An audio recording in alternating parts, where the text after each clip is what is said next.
மழை நம்மை வரவேற்கிறது. மழையை வாங்கிடுவோம்னு பயப்படுவோம்னா சரி அப்படி கொஞ்சம் மாறி உட்காந்துக்கோங்க. பாய்ஸ் கொஞ்சம் பேர் நினைஞ்சிடும் அப்படின்னா நீங்கள் சீனில் உட்காருங்க. கண்டிப்பாக நாங்கள் பேச ஆரம்பிச்சோன்னா மழை ஓடிடும். நாங்கள் பேச ஆரம்பிச்சோன்னா மழை ஓடிடும். அதனால நீங்கள் பயப்படாதுங்க, தைரியமாக.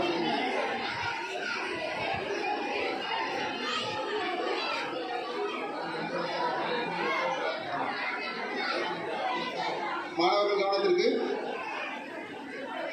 மழை விட்டுட்டு தைரியமா இருக்கு. ரைட். இப்போ தமிழ் டீச்சர், நமது தமிழாசிரியர் ரசிமா டீச்சர் அவர்கள் ஒரு ட்விஸ்ட் ஒன்று சொல்லி இந்த பட்டிமன்ற தலைப்பு என்ன அப்படின்னு சொல்லிட்டு போனாங்க. நீங்களாம் ரொம்ப ஆர்வமாக இருப்பீங்க பட்டிமன்ற தலைப்பு என்ன அப்படிங்கிறத தெரிந்து கொள்வதற்கு.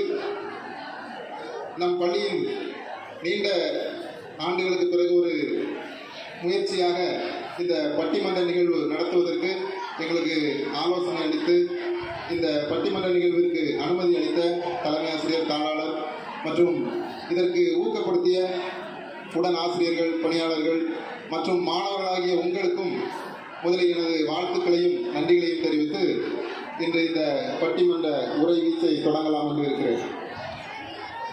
பட்டிமன்ற தலைப்பு என்ன? இன்றைக்கு நம்ம எல்லாருக்கிட்டையுமே தவிர்க்க முடியாத ஒரு பொருள் என்ன அப்படின்னு கேட்டீங்கன்னா நீங்களே பதில் சொல்லிடுவீங்க. அது என்னன்னு? Phone, cellphone. அழகா சொல்றான். இந்த செல்போனால் நமக்கு சங்கடமா அல்லது சௌகரியமா? இந்த செல்போன் நம்மை சங்கடப்படுத்துகிறதா இல்லை சௌகரியத்தில் நம்மை கொண்டு சேர்க்கிறதா, நல்ல ஒரு நிலைக்கு கொண்டு சேர்க்கிறதா அப்படிங்கிறத பற்றி சிந்திக்கிறதுக்காக இன்னைக்கு நம்ம வந்திருக்கிறோம். கொஞ்ச காலம் முன்னால் வரைக்கும் இந்த செல்போன் ஒரு கருவியாகவும் அதனுடைய தேவை அறிந்து பயன்படுத்தக்கூடிய ஒரு காலகட்டத்திலையும் தான் இருந்தது. மாணவர்களுக்கெல்லாம் தெரியும் கொரோனா காலம்னோட நமக்கெல்லாம் நினைவுக்கு வர்றது என்னன்னா விடுமுறை தான், ஃபுல்லாக விடுமுறை. அந்த காலகட்டத்தில் நாம் ஒரு புதிய உலகத்துக்குள்ள பயணிச்சு வந்துட்டோம். அது எந்த உலகம் அப்படின்னா செல்போன் உலகம். அந்த காலகட்டத்திற்கு பிறகு மாணவர்களுக்கு இந்த செல்போனுடைய பயன்பாடு அதிகமாயிட்டு, மாணவர்கள்ட்ட மட்டும் இல்லை. அன்னைக்கு நான் பஜாரில் போயிட்டு இருந்தேன். ஒரு பாட்டி தலையில கீரைக்கட்டோட போயிட்டு இருக்காங்க. அந்த பாட்டி கீரைக்கட்டோட போயிட்டு இருக்காங்க. திடீர்னு எப்போ கொஞ்சம் வா அப்படின்னாங்க. என்ன அப்படின்னு கொஞ்சம் அந்த கூட இறக்கி வச்சேன். என்னன்னா பாட்டி இடுப்புல இருந்து அழகா செல்போன் எடுத்து, என்ன சொல்லுங்க, 3வது தெருவில் தான் இருக்கேன், நான் இப்போ வந்துடுறேன், இன்னும் ஒரு வாடிக்கையாளர் வந்திருக்காரு, அவர்கிட்ட நான் நினைச்சுறேன், கீரையை வித்துட்டு இன்னும் வந்துடுறேன் அப்படின்னு சொல்லிட்டு திரும்ப ஐயா கொஞ்சம் தூக்கி விடியா, அவங்க கீரை வேணுமா வேண்டாமா தகவல் ஒரு கீரை பாட்டிகிட்டே இருக்கு. அடுத்தல பார்த்தீங்கன்னா இந்த வீட்டில் ஒருத்தர் துணி தேய்ச்சிக்கிட்டு இருந்தாரு, பக்கத்தில் செல்போன் இருக்கு, துணி தேய்ச்சிக்கிட்டே இருக்காரு, ஃபோன் அடிக்குது. அவர் மறந்து போய் செல்போனை எடுத்து காதில் வைக்கிறதுக்கு பதிலாக அயன் பாக்ஸ் எடுத்து காதில் வச்சுட்டு ஹலோ அப்படின்னாரு. அப்புறம் அடுத்த செகண்ட் பார்த்தீங்கன்னா நம்ம சாந்தியாசத்தில் கொண்டு அவர் அட்மிட் பண்ணி காதில் ஒரு ஓரமாக ஒரு கெட்டு போட்டுக்கிட்டு இருந்தது. செல்போன் இன்னைக்கு வாழ்க்கையில் நமக்கு தவிர்க்க முடியாததாகி போச்சு. இந்த மாணவர்கள் எல்லார் கையிலுமே இப்போ செல்போன் இருக்கு. மாணவர்களை எப்படி இப்போ நம்ம பசங்கள்லாம் ஒரு ஜட்ஜ் பண்ணுறான் அப்படின்னா அவன் என்ன செல்போன் வச்சிருக்கான், அவன் என்ன சிஸ்டம் அதில் யூஸ் பண்ணுறான், இப்படிலாம் வச்சு தான் அந்த மாணவர்களுடைய அந்த ஒரு அளவுகளை இப்போ அளக்கிற ஒரு கால சூழ்நிலைக்கு நம்மெல்லாம் வந்துட்டோம். கொஞ்ச காலங்களுக்கு முன்னால் வரைக்கும் நம்ம நிகழ்வுகள்லாம் வெளியே தெரியாது. இன்னைக்கு வாட்ஸ்அப், ஃபேஸ்புக், இன்ஸ்டாகிராம் இதில் இல்லாத மாணவர்களே இல்லை என்கிற ஒரு சூழ்நிலைக்கு நாம் வந்துவிட்டோம். செல்போன் அந்த அளவுக்கு நம்ம வாழ்க்கையோடு இப்போது இணைந்து நம்மோடு பயணித்துக் கொண்டிருக்கிறது. அடுத்தது பார்த்தீங்கன்னா அன்னைக்கு பேனா வச்சுருந்தாங்க எழுதுறதுக்கு, பையில வச்சுருந்தாங்க. கை கடிகாரம் எங்கே கட்டுவாங்கன்னு கேட்டிங்கன்னா உங்களுக்கு தெரியும், எல்லாரும் கையில் கை கடிகாரம் கட்டிட்டு இருந்தாங்க. அடுத்தது பார்த்தீங்கன்னா தொலைபேசி வீட்டில் ஒரு முக்கில் இருந்துச்சு. வானொலி எங்கன்னா ஒரு பரண்டல் ஏரியா ஒரு இடத்துல வச்சுருப்பாங்க. நீங்கள் எங்கே வச்சுருப்பாங்கன்னு நம்ம சங்கரனை ஹோட்டலில் பார்த்தீங்கன்னா தெரியும் அந்த வானொலி எங்கே இருக்குன்னு. அது பாட்டுக்கு ஒரு பக்கத்தில் இருந்து குப்பை எடுத்து பாட்டு பாடிட்டு இருக்கோம். சங்கரனை ஹோட்டலுக்கு போனவங்களுக்கு தெரிஞ்சிருக்கும். டிவி அது ஒரு பக்கம் இருந்துச்சு. ஆனால் இன்னைக்கு இந்த செல்போன் வடிவில் இந்த கையிலையும் பையிலையும் நம்ம நீக்கமர நிறைந்திருக்கிறது இந்த செல்போன் ஆயிடும். அன்னைக்கு ஒரு பையன் செல்போனை நம்ம வீட்டில் எங்கெல்லாம் வச்சுருக்கோம் பயன்படுத்துகிறோன்னா சாப்பிட்ற இடத்துல, படுக்கிற இடத்துல. அன்னைக்கு பாத்ரூம் கொண்டு போகிறான் ஒன்று. ஏன்டா செல்போனை பாத்ரூம் கொண்டு போகிறேன்னு கேட்டால், சார் வந்துடும் சார் அப்படிங்க. கார் வந்துடுமா அவனுக்கு? அந்த அளவுக்கு செல்போனை விட்டு பிரியாத ஒரு காலத்தில் நாம் இருந்து கொண்டிருக்கிறோம். இந்த செல்போன் இன்றைய மாணவர்களுக்கு சங்கடத்தை தருகிறதா அல்லது இன்றைய தலைமுறைக்கு சங்கடத்தை தருகிறதா அல்லது சௌகரியத்தை தருகிறதா என்பதை பற்றி விவாதிப்பதற்கு நம்முடைய இந்த செல்போனால் சங்கடமே என்று கூறுவதற்காக இந்த பக்கத்தில் நமது அருமையான கணிப்பொறி ஆசிரியர் தாம்சன் சார் அவர்கள், அடுத்ததாக கணித ஆசிரியர் ஜெமிமா டீச்சர் அவர்கள், அடுத்ததாக டிராயிங் சார். நீங்கள் இந்த டீமை பார்த்தீங்கன்னா சங்கடம்னு பேச வந்திருக்காங்க. அவர் ஒரு கணிப்பொறி ஆசிரியர், கணிப்பொறி யுகத்துக்குள்ள வாழ்றவர், ஒரு கணித ஆசிரியர். கணித பயன்பாடு சமன்பாடு மூலமாகத்தான் அந்த நிறைய ஈக்குவேஷன் கால்குலேஷன்லாம் போட்டு தான் செல்போனை தயாரிக்கிறாங்க. ஏனோ சங்கடம்னு பேச வந்திருக்காங்க. அடுத்தது நம்ம டிராயிங் சார், கலையார்வம் உள்ளவர் டிராயிங் சார், அவங்களும் சங்கடம் பேச வந்திருக்காங்க. அடுத்தது பார்த்தீங்கன்னா இந்த பக்கம் சௌகரியமே அப்படின்னு பேசுறதுக்கு யாரெல்லாம் வந்திருக்காங்க அப்படின்னா உங்க எபி சார், உங்களுக்கு ரொம்ப சௌகரியம் அப்படின்னு சொல்லி பேச வந்திருக்காங்க. அடுத்தது பார்த்தீங்கன்னா நம்ம ஜென்சி உஷாந்தி சார். என்ன அப்படின்னா கணிதம் ரெண்டும் மோதிக்கொள்ளக்கூடிய ஒரு சூழ்நிலையை உருவாக்கி கொடுத்துருக்கோம். ஜென்சி டீச்சர் செல்போன் சாதகம் என்று பேச வந்திருக்காங்க. கடைசியாக நம்ம அருமை தமிழாசிரியர் தமிழ் புலவர் குணசீலன் சார் அவர்கள் செல்போன் சௌகரியம் தான் அப்படின்னு சொல்லி பேச வந்திருக்காங்க. இந்த செல்போனை பற்றி, அதனுடைய சங்கடத்தை பற்றி, சௌகரியத்தை பற்றி நாம் பேசுகிறத கேட்போம். தீர்ப்பு எப்படி கொடுக்கணுங்கிறத நீங்களும் என்ன செய்யுங்க, நல்லா கவனிங்க. அதுக்கு தகுந்தாப்புல நம்ம என்ன செய்யலாம், தீர்ப்பு கொடுக்கலாம். இப்போது முதல் வாய்ப்பாக நமது கணிப்பொறி ஆசிரியர் அவர்கள், நீங்கள் உங்கள் கரகூசத்தை எழுப்பி அவர்களை உற்சாகப்படுத்த உங்களை அன்போடு கேட்டுக்கொள்ளுங்கள்.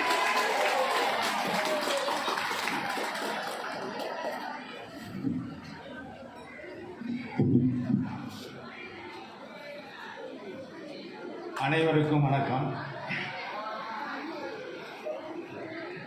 நடுவர் அவர்களே,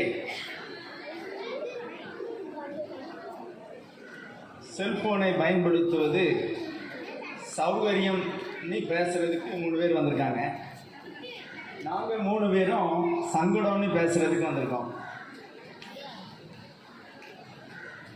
மாத்திரையை சாப்பிட்டா சுகமாகும் அப்படின்னு அவங்க சொல்றாங்க. நான் சுகமாகும், ஆனால் சைடு எஃபெக்ட் வரும் அப்படின்னு நாங்கள் பேசுறதுக்கு வந்திருக்கோம். பேசுங்க. இந்த செல்போனும் கொரோனாவும் ஒன்று. ஏன் அப்படி சொல்கிறேன் அப்படின்னா, நான் ஒருக்கா ஸ்டாஃப் ரூமுக்குள்ளே போனேன். என்னை அதிகமாக நீங்கள் வந்து ஸ்டாஃப் ரூமில் பார்க்க முடியாது. எப்போது ரொம்ப மனசு சங்கடமாக இருக்கும்போது சரி 4 பேரை பார்த்து பேசிக்கலாமே அப்படின்னு சொல்லி நான் ஸ்டாஃப் ரூமுக்குள்ளே போனேன். அங்கே பார்த்தா எல்லாரும் கையில் ஒன்றை வச்சுக்கிட்டு அப்படியே உட்காந்துருக்காங்க. நானும் போய் சுற்றி பார்த்தேன், யாராவது என்கிட்ட பேசுவாங்களா அப்படின்னு.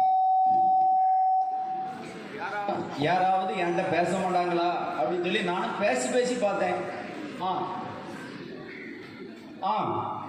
என்ன பேசுறான்னு சொல்லிட்டு இப்படியே பார்க்க ஆரம்பிச்சாங்க. இது நல்லா இருக்கு. அப்படி இந்த செல்போன் வந்து கொரோனா மாதிரி நம்மளை வந்து தனிமைப்படுத்துகிறோம். இது நான் ஸ்டாஃப் ரூம் மட்டும் சொல்கிறேன், இது மட்டும் இல்லை, வீட்டுக்கு போனாலும் அதான் நிலைமை. எல்லாரும் கையில் ஒவ்வொரு செல்ஃபோனை வச்சுக்கிட்டு அப்படியே பார்த்துக்கிட்டு, அவங்க அதையே பார்த்துக்கிட்டு அதையே சிரிச்சுக்கிட்டு, வாழ்க்கைங்கிறதே ஒரு கேள்விக்குறியாகி போச்சு. எல்லாருமே எல்லா கருவிகளையும் மனுஷன் ஆள்றான், ஆனால் அந்த செல்போன் மட்டும் மனுஷனை கையகப்படுது. எல்லா கருவியும் மனுஷன் தான் அதை வந்து செயல்படுத்தி கொண்டு இருக்கிறான், ஆனால் செல்போன் தான் மனுஷனை என்ன செய்யுது, கையாளப்படுத்துகிறது. அடுத்தப்ப என்னன்னு பாருங்க, துறவிகளும் துறக்க முடியாத தாய்ப்பாசத்தை தட்டி பறித்த செல்போன். இந்த செல்போன் வந்து துறவிகள் வந்து எல்லாத்தையும் திறந்துருவாங்க, ஆனால் தாய்ப்பாசத்தை அவங்களால திறக்கவே முடியாது. ஆனால் இந்த செல்போன் வந்து அதையும் தட்டி பறிச்சிருது. ஏன் அப்படி சொல்கிறேன் அப்படின்னு பார்த்தா, நான் ஒரு நாள் என்னுடைய குழந்தையார் வீட்டுக்கு நான் போயிருந்தேன். அங்கே போன உடனே என் குழந்தையார், எதான் உங்கள் ஃபோனை கொஞ்சம் கொடுங்க, என் மகளுக்கு சாப்பாடு ஊட்டணும் அப்படின்னு சொன்னான். நான் உன்னை என்னடா சாப்பாடு ஊட்டுறதுக்கு செல்ஃபோனை கொடுக்க சொல்கிறாளா அப்படின்னு நினச்சேன். எனக்கு ஏற்கனவே OnePlus ஒரு செல்ஃபோனை அப்போ தான் ஒரு 78,000 ரூபாய்க்கு நான் வாங்கிட்டு 1.5 வருஷத்தில் அது சோழி முடிஞ்சு போச்சு. திரும்ப என்னோட விவோ ஃபோனு இது அதோட அதே மாதிரி இருக்கணும்னு சொல்லிட்டு வாங்கினா அது 88,000 ரூபாய்க்கு நான் வாங்கி கையில் பைக்கில் வச்சு கொண்டு போகிறேன். எதான் நீங்கள் அதில் ஜானி ஜானி எஸ் பாப்பாங்கிற பாட்டை போட்டு அவன் கையில் கொடுங்க, அவள் சாப்பிடுவா அப்படின்னா. நான் உடனே யோசித்து பார்த்தேன், எங்கள் அம்மா எனக்கு எப்படி சாப்பாடு ஊட்டினாங்க அப்படின்னு. சார் நல்லா கவனிச்சிங்கன்னா Johnny Johnny yes papa eating no பாப்பான்னு தான் வரும். ஆனால் காலத்தின் கொடுமை பிள்ளைகள் அதை பார்த்து தான் சாப்பிட நிலைமை. நல்லா கேட்டுக்கிடுங்க. அப்போ எங்கள் அம்மா என்ன செய்வாங்கன்னா, நைட்லாம் சாப்பாடு ஊட்டும் போது அப்படியே முட்டை பிடிச்சி அந்த ஒரு 6 முட்டை அப்படியே சாப்பாடை அப்படியே பிடிச்சி வச்சுட்டு, நாங்கள் திரும்ப முன்னாடி எத்தனை முட்டை காணாமல் போது பார்ப்போம் அப்படின்னு சொல்லிட்டு திரும்புவாங்க. நான் உடனே வேகத்தில் ஒரு முட்டை 2 முட்டைன்னா 2 ஐயாப்பா 2 போயிட்டா அப்படின்னு கேட்ட உடனே அடுத்த தடவை 3 சாப்பிடுன்னு சொல்லி சாப்பிட்டோம். அதே மாதிரி சில நேரம் வானத்தை காமிப்பாங்க, அண்ணா நிலா வந்து பாரு அப்படியே போயிட்டே இருக்கு பாரு, அதில் ஒரு பாட்டி ஒன்று உட்காந்து மாவு சுட்டுட்டு இருக்கா பாரு, அப்படியா பாட்டியா வாயில் அப்படியே சாப்பாடை விட்டுவாங்க. நல்லா கேட்டு இன்னைக்கு மிளகு ரசம் வச்சுருக்கேன், இவர் தண்ணி மாதிரி இருக்குன்னு சொல்கிறாரு அப்படின்னு போய் அங்கே போய் பார்த்தா மிளகு ரசம் அப்படியே இருக்கு. இவர் ஃபோனை பார்த்துக்கிட்டே சாப்பிட்டாரு, பக்கத்தில் அவர் குடிக்கிறதுக்கு வச்சிருந்தா தண்ணி எடுத்து ஊற்றி சாப்பிட்டு என்னை எந்த அளவுக்கு செல்போன் வந்து ஆட்களை கெடுத்துருன்னு பாருங்க. அந்த மிளகு ரசமே அவங்க செல்போன் யூடியூப்பை பார்த்தா வச்சிருப்பாங்க, அதை சாப்பிட்டாலும் எப்படி நினைக்கிறேன். அது வச்சிருந்தா அது ரொம்ப பரிதாப பேருக்கு இதாவே அம்மாட்ட கேட்டு. சரி, அப்போ கடைசியாக நான் சாப்பிட்டு முடிச்சுட்டு அப்படியே நேரே வீட்டுக்கு போவோம் அப்படின்னு பைக்கில் வரும்போது ஒரு வீட்டு முன்னாடி ஒரு பெரிய கூட்டம் நிற்கும். என்னடா என்ன விஷயம், என்ன இவ்வளோ பெரிய கூட்டம் இருக்காங்க என்ன அப்படின்னு கேட்டேன். அப்போ அவங்க வந்து உள்ளவங்க சொன்னாங்க, இவர் வந்து திருப்பதிக்கு மொட்டை போடுறதுக்கு போனாராம். போகும்போது ஸ்டேட்டஸில் ஃபோனில் வந்து அவருங்க மொட்டை போட்ட உடனே நான் திருப்பதியில் மொட்டை போட்டிருக்கேன் அப்படின்னு சொல்லி ஸ்டேட்டஸில் வச்சுருக்காரு. இந்த ஸ்டேட்டஸை பார்த்த ஒரு திருட்டு பையன் ஆள் இங்கே இல்லை, அவர் திருப்பதியில் இருக்காருன்னு சொல்லி நேராக வீட்டுக்கு வந்து வீட்டை மொட்டை அடிச்சுட்டு போயிட்டான். அவர் அங்கேருந்து இங்கே வந்து பார்த்தா இங்கே ஒன்றுமே இல்லை, 2 முட்டை. என்ன அப்படின்னா அந்த செல்ஃபோன்னால வரக்கூடிய நம்ம சௌகரியம்னு நினைக்கும். அவர் நம்ம அழகாக திருப்பதிக்கு போயிருக்கோன்னு சொல்லி ஃபோட்டோவை தான் போட்டுக்கிட்டு இருக்கிறாரு. ஆனால் நடந்தது என்ன, அவர் வீட்டில் உள்ளது எல்லாம் அதான் நம்ம சொல்கிறோம் இது சௌகரியம் மாதிரி தெரியும், ஆனால் அது ஒரு பெரிய சங்கடம் அப்படிங்கிறது. அதேமாதிரி இன்னொன்று, இப்போ நம்ம இதில் பேசுகிறதுக்கு டிராயிங் சார் வந்துருக்காப்புல, அங்கே உட்காந்துருக்காப்புல. எதுக்கு அவர் சங்கடத்தில் வந்து உட்காந்துருக்காரு தெரியுமா? நானும் பிஎட் படித்தேன், இந்திரா காந்தி ஓப்பன் யூனிவர்சிட்டியில் பிஎட் படித்தேன். அப்போ எப்படி இருக்கும் அப்படின்னு பார்த்தீங்கன்னா 20 நாள் கிளாஸ் அப்படின்னு போடுவாங்க ஏப்ரல் மே மாதம். ஒரு நாள் கூட நாங்கள் வந்து என்ன செய்ய முடியாது, லீவ் போட முடியாது. போய் 20 நாள் கிளாஸை கம்பல்சரியாக நாங்கள் அங்கே அட்டன் பண்ணி ஆகணும். இப்போ இந்த ஃபோன் வந்தவுடனே இவங்களுக்கு என்ன அர்த்தம் அப்படின்னா, என்ன போட்டுறாங்க, கூகுள் மீட்ஸ் அதில் நீங்கள் வந்துடுங்க அப்படின்னு சொல்லி போட்டாங்க. இவர் அன்னைக்கு கூகுள் மீட்டுன்னு போட்ட உடனே இவர் படிக்கிற இதில் 3 பேர் இருந்திருக்காங்க. நான் இப்போ சொல்கிறது பொய்யெல்லாம் சொல்லலை, உண்மையை தான் சொல்கிறேன். அதில் ஒருத்தர் கூகுள் மீட்னோடனே அதை ஆன் பண்ணி வச்சுட்டு பைக்கில் வச்சுட்டு பைக்கில் போயிட்டுருக்காரு. அது ஃபோன் கட்டாயி வரும்போது இவர் எங்கே போகிறாருங்கிறது அங்கே வந்துடுது. இவர் பாம்போல இங்கே வந்து உட்காந்து நல்லா கேட்கணும்னு சொல்லி கூகுள் மீட்டில் உட்காந்து வந்து பார்த்தா இன்னொரு அம்மா கனெக்ட் பண்ண அம்மாவும் அதே மாதிரி என்ன பண்ணிட்டாங்க அப்படின்னா, எனக்கு எங்கள் வீட்டில் ஒரு பெரிய ஃபங்க்ஷன் இருக்குது, அதனால் நான் ஆன் பண்ணி வச்சுருந்தேன் மேடம், நீங்கள் நடத்திக்கிட்டே இருங்க, நான் அந்த வேலையை முடிச்சுட்டு வரேன்னு சொல்லிட்டு அந்த அம்மாவும் பெர்மிஷன் கேட்டுட்டு போயிடுச்சு. இவர் மட்டும் ஒத்தையில் மாட்டிக்கிட்டார். இந்த அம்மா இவரை விடவே இல்லை. சார் நீங்கள் ஃபோனை ஆன் பண்ணி வச்சுக்கிடுங்க, நான் உங்கள்கிட்டே நேராக இன்ட்ராக்ட் பண்ணி நடத்துகிறேன்னு சொல்லி அன்னையோடு அவர் அந்த ஃபோனை விட்டுட்டு வந்தது தான் இன்றைக்கி சங்கடத்தில் வந்து அவர் உட்காந்துருக்கார். என்ன அப்படின்னா, இந்த ஃபோன்னால் சில நன்மை இருக்கிற மாதிரி இருக்கும், ஆனால் அதுக்கு நமக்கு என்ன தான் இருக்கும் அப்படின்னு பார்த்தீங்கன்னா ஒரு பெரிய சங்கடத்தை தான் அது என்ன செய்யும், நமக்கு கொடுக்கும். இது எப்படி அப்படின்னா, ஒரு சிறு பிள்ளை கையில் கொண்டு போய் நீங்கள் வந்து ஒரு பிளேடை கையில் கொடுத்தா என்ன நடக்கும்? பிள்ளைகள் கையில் எதையும் கொடுத்து பாருங்கள், அதை அப்படியே கொண்டு போய் தன்னுடைய வாய்க்கு தான் கொண்டு போகும். அது அந்த பிளேடு அந்த பிள்ளை கைக்கு போச்சு அப்படின்னா அது கொஞ்ச நேரத்தில் அதனுடைய வாய் நாக்கு எல்லாத்தையும் வெட்டி அதனுடைய உயிருக்கே ஆபத்தாயிருக்கும். அதனால் எல்லாத்தையும் பயன்படுத்துறதுக்கு அப்படின்னு சில காரணங்கள் இருக்குது.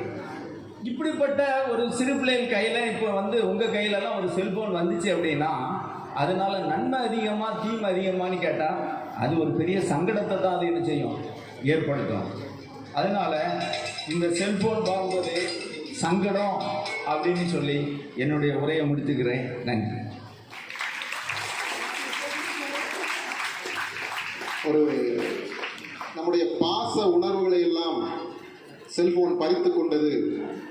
நம்ம அறியாமையினால சில விஷயங்கள்ல நம்ம மாட்டிக்கிட்டோம் அப்படின்னு சொல்லி சங்கடத்தை பற்றி ரொம்ப விரிவாகவே பேசியிருக்காங்க. அவங்க பட்ட சங்கடங்களையும் நமக்கு சொல்லியிருக்காங்க. இப்போ அதற்கு எதிராக நேர நம்ம சௌகரியமாக தான் இருக்குது, செல்ஃபோன்னால எவ்வளோ சௌகரியம் இருக்குது அப்படிங்கிறத பற்றி பேச வந்திருக்காங்க நம்ம எபி சார் அவர்கள். இப்பொழுது சௌகரியம் என்பதை பற்றி நம்முடைய பேசுவார். நன்னாளிலே செல்போன் சௌகரியமா சங்கடமா என்ற பட்டிமன்றத்தை ஏற்பாடு செய்து எங்களை எல்லாம் பேச வாய்ப்பளித்த பள்ளியின் தலைமை ஆசிரியர் அவர்களுக்கு வணக்கத்தை தெரிவித்துள்ளேன்.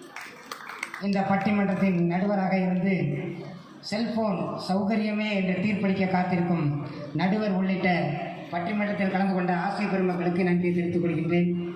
இதை கேட்டுக்கொண்டிருக்கின்ற மாணவ செல்வங்களுக்கு என்னுடைய நன்றியை தெரிவித்துக் கொள்கிறேன். செல்வம் என்றாலே செல் இருந்தால் தான் செல்வம் இருக்கும். எல்லார் கையிலையும் இன்னைக்கு செல் இருக்கிறது, செல்வமும் இருக்கிறது. இது ஒரு அறிவியல் கண்டுபிடிப்பு. அணுவை பிளந்து ஏழ்கடல் புரட்டி என்ற அறிவியலுக்கு கூற்றை உண்மையாக்கி இன்று உலகத்தையே தன் கையிலே கொண்டு வந்திருக்கின்ற இந்த செல்போன் எப்படி நன்மை இல்லாமல் இருக்கும்? இந்த செல்போன் நல்லா இல்லை, இது சங்கடத்தை தருது அப்படின்னு சொல்கிறது யாரெல்லாம் பார்த்தா, அந்த காலத்தில் நாங்கள் சைக்கிளில் போய் படித்த அப்படின்னு சொல்லி அந்த காலத்து கதையை ஆரம்பிக்கிற பூமர் அங்கிள்களும் இருக்கும், பூமர் ஆண்டிகளும் இருப்பாங்க. ஏன் அவங்களுக்கு இந்த செல்ஃபோன் மேலே விருப்பமே இல்லை? ஏன்னா அவங்களுக்கு அதை பற்றி தெரியவே தெரியாது. செல்ஃபோனை எப்படி ஆன் பண்ணணும்னு தெரியாது, அதில் என்னென்ன இருக்குன்னு தெரியாது. செல்ஃபோனில் என்னென்ன இருக்குன்னு சொல்லி இப்போ உள்ள மாணவர்கிட்ட கேட்டால் தான் தெரியும். வாடி இன்ஸ்டாகிராமத்தில் வந்து வாழ்ந்து பார்க்கலான்னு சொல்லி இன்ஸ்டாகிராமில் இருப்பாங்க, முகநூலில் இருப்பாங்க, வாட்ஸ்அப்பில் ஸ்டேட்டஸ் போடுவாங்க. சார் சொன்னாங்க தாய்ப்பாசமே குறைஞ்சி போச்சுன்னு. இப்போ தான் தாய்ப்பாசம் அதிகமாக இருக்குது. அன்னையர் தினம்னு எனக்கு தெரியுமா? எல்லாருடைய செல்ஃபோனை எடுத்து பாருங்கள். அம்மா படத்தை வச்சு காலையில் தினமும் கைதொழும் தேவதை அம்மா என்று சொல்லி எல்லாரும் ஸ்டேட்டஸ் போட்டிருப்பாங்க. அப்பாட்ட யாருமே அதிகமாக பேசியிருக்க மாட்டாங்க, ஆனால் அப்பாக்களுக்கும் ஸ்டேட்டஸ் வைப்பாங்க. என் நண்பனை போல் யாரும் இல்லைன்னு சொல்லி நண்பர்களுக்கும் ஸ்டேட்டஸ் வைப்பாங்க.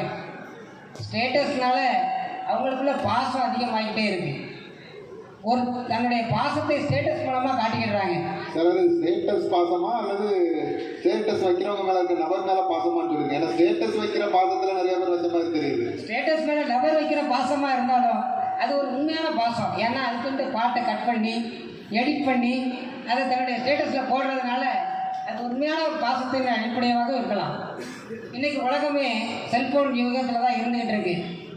திடீர்னு எனக்கு பசிக்குது, சார் சொன்னாங்க சாப்பாடை பற்றி அதிகமாக பேசிகிட்டு இருந்தாங்க. மிளகு ரசத்துக்காக தண்ணியை குடிச்சிட்டான்னு சொல்லி இன்றைக்கி எல்லாரும் ஹோட்டலில் போய் சாப்பிட்றதுனாலே யூடியூப்பில் ஒரு ரிவ்யூ பார்த்துட்டு தான் போகிறது, எந்த ஹோட்டலில் நல்லா இருக்கும். இதுக்காக இன்றைக்கி நிறைய பேர் ரிவ்யூ பண்ணிக்கிட்டு இருக்காங்க. அது மூலமாக பெரிய பணம் சம்பாதிக்கிற மனிதர்களாகவும் மாறிட்டாங்க. எந்த ஹோட்டலில் போய் சாப்பிட்டா நல்லா இருக்கும், என்ன டேஸ்ட்டில் இருக்கும், ஸ்டேட்டஸில் உடனே நம்ம பார்த்துக்கலாம். இப்போ இன்னைக்கு பைக்கில் போகிறோம், காரில் போகிறோம், எந்த இடத்துல என்ன கிடைக்கும் உடனே மொபைல் எடுத்து பார்த்தாலே தெரிஞ்சிடும். 100 மீட்டரில் பெட்ரோல் பங்க் இருக்குது, 500 மீட்டரில் ஹோட்டல் இருக்குது, எல்லாமே இருக்குது, ரெஸ்ட் ரூம் எங்கே இருக்குது, எல்லாமே இந்த மொபைலில் தெரிஞ்சிருக்கு. அது சரிதான் சார். கொஞ்ச நாளைக்கு முன்னால் செல்ஃபோனை பார்த்து போன ஒரு கார் எங்கே கவுந்து கிடக்குன்னு தெரியுமா உங்களுக்கு? அப்டேட் இல்லாத செல்ஃபோனாக இருப்பாது. கூகுள் மேப்பில் அப்டேட் பண்ணிட்டு போயிருந்தாருன்னா மேப் கரெக்டாக இருந்திருக்கும். எந்த ஒரு விஷயத்துலையுமே அப்டேட் ஆகலை. இன்றைக்கி நிறைய பேர் செல்ஃபோனை பற்றி பேசுறதுக்கு இந்த செல்ஃபோனில் கையில் இருக்குது. செல்ஃபோனில் 118 நாளைக்கு ஒரு நாள் அப்டேட் வந்துகிட்டே இருக்குது. செல்ஃபோனை அப்டேட் பண்ணிக்கிட்டே இருக்கணும். அப்டேட் பண்ணிட்டு இருந்தால் தான் கரண்ட் நியூஸ் வந்துக்கிட்டே இருக்கும். செல்ஃபோன் வாங்கினதுலேருந்து அப்டேட்டே பண்ணாமல், செல்ஃபோனும் அப்டேட் ஆகாமல் தானும் அப்டேட் ஆகாமல் இருக்கிற நிறைய பேர் இருக்காங்க. மக்கள் வெளியே இருக்கிறாங்க. அப்டேட் பண்ணுறதுனால என்ன கிடைக்கும்னு அவங்களுக்கு தெரியலை. அப்டேட் பண்ணாமல் சில சிக்கலில் போய் மாட்டிக்கிறாங்க. இந்த செல்ஃபோன்னால் சார் சொன்னாப்ல எங்களுடைய குழந்தையார் வீட்டுக்கு போனேன் அப்படின்னு சொல்லி, குழந்தையார் வீட்டுக்கு போகிறதுனால எல்லாருக்கும் ஒரு சந்தோஷம்தான். ஆனால் அந்த செல்ஃபோனில் இருக்கிறதுனால குழந்தைகளுக்கு பாட்டு போட்டு பால் ஊட்டிக்கிட்டு இருக்காங்க, சாப்பாடு ஊட்டிக்கிட்டு இருக்காங்க.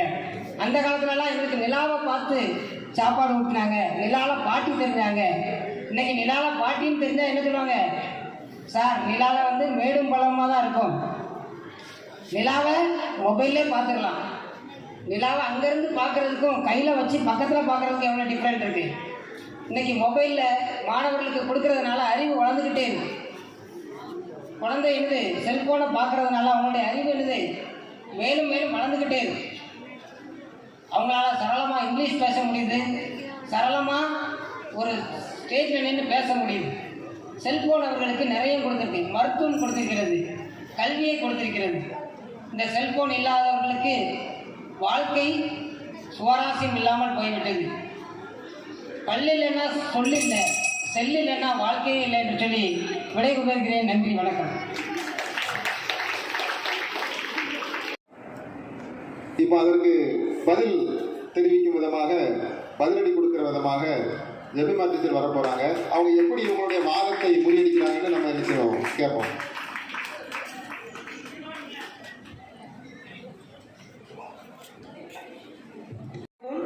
ஆசிரியர் பெருமக்களுக்கும் எனது வணக்கத்தை தெரிவித்துக் கொள்கிறேன். மாணவ மாணவிகளுக்கு குழந்தைகள் தின நல்வாழ்த்துக்களை தெரிவித்துக் கொள்கிறேன். செல்போன் நமக்கு சௌகரியமா சங்கடமா? சங்கடமே என பேச வந்துள்ளேன். நம்மளுக்கு முன்னாடி பேசின சார் அவங்க சொன்னாங்க, ஸ்டேட்டஸ் வைக்கிறதா பெஸ்ட் இந்த மாதிரி பேசுறாங்க. வீட்டில் இருந்து வெளியே வருவான் அவங்க அம்மாவை பார்த்துக்கிட்டு. ஆனால் அவங்க அம்மாவை பார்த்து அன்னைய தினம் வாழ்த்துன்னு சொல்ல மாட்டாங்க. வெளியே போய் அவங்க அம்மா போட்டோவை வச்சு ஸ்டேட்டஸ் வைப்பாங்க. இது முறையா? இது நல்லது என பேசியுள்ளார் நம்ம ஆசிரியர். தெரிந்து கொள்ளுங்கள். எது சௌகரியம்? நேரத்தை மிச்சப்படுத்தினால்தான் அது சௌகரியம். உண்மைதானே நடுவர்களே? செல்போன் நம்மளுக்கு நேரத்தை மிச்சப்படுத்துகிறதா? நம்ம நேரத்தை மிச்சப்படுத்த வேண்டிய காலகட்டத்தில் தான் நாமளும் இருக்கோம் இப்போ. ஆமா, ஆனா செல்போன் நமக்கு நேரத்தை மிச்சப்படுத்துறது கிடையாது. அந்த செல்போனுக்கு நம்ம நேரத்தை கொடுக்கிறோம். அது நம்மளுக்கு தேவையா? செல்போன் சமுதாயத்தின் சாபக்கேடு என்று சொல்கிறேன். ஏன் சாபக்கேடு? பாரதியார் அவருடைய வரிகளில் அன்றே சொல்லியிருக்காங்க, கண்ணிலா குழந்தைகள் போல பிறர் காட்டிய வழியில் மாட்டிக்கொள்வார்கள் என்று. பாரதியாருக்கு அன்றே தெரிந்துள்ளது. நடுவர்களே, நம்முடைய சமுதாயத்தில் நிலைமை, நாம் மாணவர்கள் இப்பொழுது அப்படிதான் இருக்கிறார்கள். கண்ணிலா குழந்தைகள் போல செல்போனை தனக்கு அடிமையாகி கொண்டு நடந்து கொண்டே இருக்கிறார்கள். செல்போன் மனிதனை கையாளுகிறது. நடுவர்களே, எப்படி? காலேஜுக்கு ஒரு வீட்டில இருந்து காலேஜுக்கு ஒரு பொண்ணு கிளம்பி போறான்னா அவங்க அம்மா வாசல்ல இருந்தே பாக்குறாங்க, நம்ம பொண்ணை யாராவது ஃபாலோ பண்ணிடுறாங்களா அப்படின்னு. சில பேரண்ட் காலேஜில் கொண்டு விட்டுட்டு கூட்டிட்டு வராங்க. ஆனா அவ இன்ஸ்டாகிராம்ல அவளை 200 பேர் ஃபாலோ பண்றாங்க. அது அவங்களுக்கு தெரியாது. அவ அப்லோட் பண்ற போட்டோஸை சில நபர் அதை சேவ் பண்ணி வச்சு பிற்காலத்தில் அந்த குடும்பத்துக்கே அது மிகப்பெரிய விளைவை உண்டாக்குகிற போது அது அவங்களுக்கு தெரியாது. இந்த செல்போன் நமக்கு தேவையா? ஒரு காலத்துல ஒரு பொண்ணுகிட்ட பேசணும்னா 10 பேர் பார்ப்பாங்கன்னு சங்கடப்படுவாங்க நடுவர்களே. ஆனா இப்போ அப்படி கிடையாது. 10 டிஜிட் நம்பர் இருந்தா போதும். ஒரு பொண்ணை அவளுடைய ஆதி முதல் அந்த வரைக்கும் வந்து தெரிஞ்சு கொள்கிறாங்க. இது ஒரு குடும்பத்திற்கு தேவையா? ஒரு ஆண் நம்மளை தப்பா பாக்குறாங்கன்னா அவங்க நம்மகிட்ட பேசிட்டு இருக்கும்போது அவங்க கண்ணை வச்சு நம்ம தெரிஞ்சுக்கலாம். ஆனா இப்போ கேமரா தப்பா பாக்குது நடுவர்களே. எதையோ தப்பா படம் எடுக்குது. அதை யாரோ அதை எடுத்து அதை அப்லோட் பண்றாங்க. அப்போ நம்ம போனை திறந்தாலே அதுதான் வருது. அதை இளைஞர்கள் பார்க்கும்போது அவர்களுக்கு என்ன தோணும்? அவர்கள் மனசு அழைப்பாயதான் தோணும். இந்த இளைஞர்கள் மட்டுமா பார்க்கிறார்கள்? சமுதாயத்தில் உள்ள அத்தனை வயதானவர்களிலிருந்து சிறு வயது எல்லாருமே பார்க்கிறார்கள் அவர்களே. அப்பொழுது எப்படி சமுதாயம் ஒழுங்காக இருக்கும்? இது எப்படி நீங்க சௌரியம் என்று சொல்ல வாரீங்க? இது எல்லாமே இங்க இருக்கிற 3 பேருக்கு தெரியும். ஆனா தூங்குறவங்கள எழுப்பிடலாம் நடுவர்களே. தூங்குற மாதிரி நடிக்கிறவங்கள எழுப்ப முடியுமா? தெரிஞ்சுக்கொள்ளுங்க. லாக்டவுன் காலத்துல வீட்டுக்கு ஒரு மரம் வளர்த்தாங்களோ இல்லையோ, ஆளுக்கு ஒரு யூடியூப் சேனல் உருவாக்கிட்டு அவங்க சமைக்கிற தக்காளி சட்னில இருந்து நைட்டு அவங்க செய்யற பூசணிக்காய் சட்னி வரைக்கும் போட்டு விட்டுறாங்க. அதை அவங்க எடுத்தது நல்லாகுது. நம்ம ஃப்ரெண்ட்ஸாக இருந்தால் நம்மளுக்கு அனுப்புகிறாங்க. அனுப்பி எனக்கு சப்ஸ்கிரைப் பண்ணு, எனக்கு லைக் பண்ணு, அதை உன் ஃப்ரெண்ட்ஸுக்கு ஷேர் பண்ணி அங்கேயும் சப்ஸ்கிரைப் பண்ண சொல்லு, லைக் பண்ண சொல்லு. ஐயோ நாங்கள் பட்டமே பாடு அச்சோ. லாக்டவுன்ல இருந்து எல்லாருக்குமே உணர்ந்துப்பாங்க. அதெல்லாம் சாப்பிட்டாங்களா அல்லது வெறுமனே லைக் ஃபார்வர்டு ஷேர் மட்டும் தானே? தெரியல நடுவர்களே. அடுத்தது கேஸ் பில் கட்டலாம், கரண்ட் பில் கட்டலாம்னு சொல்றாங்க. ஆனா அந்த கேஸ்பிள்லயே ஒரு ஓடிபி வந்தா வெளியே சொல்லாதீங்கன்னு அது பேங்க்ல இருந்தே நமக்கு ஃபோன் பண்ணி சொல்றாங்க. அப்ப இந்த செல்போன் நமக்கு தேவையா? இது சங்கடத்தை தான் நமக்கு உருவாக்குது. நடுவர்களே, போன வாரம் ஃபோனில் ஒரு ஆப் இருக்கு. அதில் நானும் சரி எல்லாரும் சர்ச் பண்ணி பார்க்குறாங்களேன்னு நானும் ஒரு பொருள் வாங்கலாமன்னு ஒரு செப்பல் சர்ச் பண்ணிக்கிட்டே இருந்தேன். செப்பல் பார்த்துக்கிட்டே இருந்தேன். அதுக்கப்புறம் எனக்கு தோணுச்சு, சரி நமக்கு சேருமோ இல்லையோ, சரி விட்டுடலாம் விட்டுட்டு விட்டாச்சு. அதுக்கப்புறம் எனக்கு ஆசை விடுமா, சரி அடுத்த நாள் திரும்பியும் அதே ஆப்புக்கு போகிறேன். லைனாக பார்க்குறேன், சேரீ பார்க்குறேன், ட்ரெஸ்ஸு பார்க்குறேன். ட்ரெஸ்ஸு பார்த்துட்டு இருக்கும்போது சைடில் 1 by 1 அந்த செப்பல் வந்துக்கிட்டே இருக்கு. 10% ஆஃபர், 20% ஆஃபர் இருக்கு. அப்போ நான் செப்பல் பார்த்தது என் கணவருக்கே தெரியுமோ தெரியல, ஆனால் அந்த கூகுள்காரனுக்கு தெரியுது. அப்போ நம்ம ஃபோனை திறந்தாலே நம்ம எங்கே போகிறோம் எங்கே வர்றோம் எல்லாத்தையுமே அந்த கூகுள் அப்ளை பண்ணிக்கிட்டே இருக்குது. இது நம்மளுக்கு தேவையா? இது நம்ம இளைஞர்களுக்கோ மாணவர்களுக்கோ இது நம்மளுக்கு சமுதாயத்துக்கு நல்லதா? சொல்லுங்க நடுவர்களே. ஒரு குடும்பத்தில் டிவி வாங்கினா நம்ம எல்லாருமே அதை இருந்து பார்த்துடலாம். ஆனால் ஃப்ரிட்ஜு வாங்கினா எல்லாருமே ஆளுக்கு ஒவ்வொரு பொருள் அதில் வச்சு எடுக்கலாம். ஆனால் 30,000 50,000 கொடுத்து ஃபோன் வாங்குறோம். அதை அந்த குடும்பத்தில் உள்ள 2 நபராக சேர்ந்திருந்து அதை பார்க்க முடியுமா? சொல்லுங்க, முடியாது. அப்போ அந்த ஃபோன் நம்மளுக்கு தேவையா? இந்த ஃபோன் விக்ரமாதித்தர் முதுகில் ஏற்பட்ட வேதாளம் மாதிரி நம்ம பாக்கெட்டில் ஏறிக்கிட்ட வேதாளம் செல்போன். முடிக்கிறேன் நடுவர்களே. சரி, இன்னைக்கு 19 kids. நீங்கள் உங்கள் காலத்தில் செல்லுன்னா என்னன்னு சொன்னீங்க? செல்லுன்னா விலங்குகள்ல இருக்கு, தாவரங்கள்ல இருக்கு, பேட்டரி, ரேடியோ, அப்படிதான் சொல்லணும். ஆனால் நம்ம மாணவர்கிட்ட செல்லுன்னா என்னன்னு கேளுங்க. ஃபோன், அந்த ஒன்று தான் தெரியும். அதுக்கப்புறம் அவங்களும் சயின்ஸ் படத்தை செல்லு பற்றி படிச்சிருப்பாங்க, ஆனால் அது அவங்களுக்கு ஞாபகம் இருக்காது. செல்லுனாலே ஃபோன் மட்டும்தான். அப்போ நம்ம சமுதாயம் எவ்வளவு மோசமான நிலைமையில் செஞ்சுக்கிட்டு இருக்குன்னு நீங்க அறிவீங்க. இந்த செல் நம்மளுக்கு தேவையா? தாவி தாவி விளையாடுற காலம் போய் தடவி தடவி விளையாட வச்சிருக்கு இந்த செல்போன். இந்த செல்போன் நமக்கு தேவையா? இதை தான் நாங்கள் சொல்லுகிறோம். திரும்ப நடுவர்களே, இது சமுதாயத்தின் இது சமுதாயத்தின் மிகப்பெரிய சாபக்கேடு. நாட்டுக்கல்ல, குடும்பத்துக்கல்ல, ஊருக்கே இந்த செல்போன் தேவையில்லை. அறிவியல் கண்டுபிடிப்புகளும் முறையாக பயன்படுத்தி அதை முறையாக செய்தால் மட்டுமே அது சௌகரியமே தவிர அது சங்கடத்தான் விடும் என சொல்லி என் வாய்ப்பளித்ததற்கு நன்றி சொல்லி என் உரையை முடிக்கிறேன். நன்றி, வணக்கம். சங்கடம் அப்படிங்கிறத இவ்வளவு ஆணித்தரமா, இவ்வளவு வேகமா அவங்க பட்ட சங்கடங்களை எல்லாம் சொல்லி செல்போன் சங்கடம் தானோ அப்படின்னு நம்மளை நினைக்கிற அளவுக்கு தன்னுடைய உரையை வீசி இருக்கிறார். அது டெக்னிக்கல் கிரைம் அதில் இருக்குது அப்படின்னு சொல்லி ஆணித்தரமாக சொல்லியிருக்கிறாங்க. அது நமக்கு தெரியாமலே நடக்குது அப்படிங்கிறத சொல்லியிருக்கிறாங்க. அடுத்த அதற்கு எதிர் உரை வீச வருகிறார் நமது கணிதாசிரியர் ஜென்சி உஷா அவர்கள்.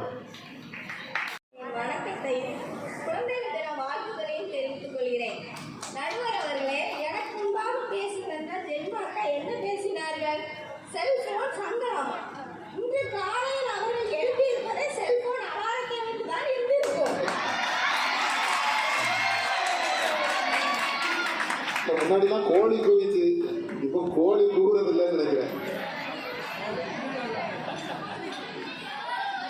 அவர்கள் மனதை கொண்டு சொல்ல சொல்லுங்கள். அவர்கள் பிள்ளைகளுக்கு அவர்கள் பாட சம்பந்தமான எதையும் அவர்கள் செல்போனை பார்த்திருக்க மாட்டார்களா?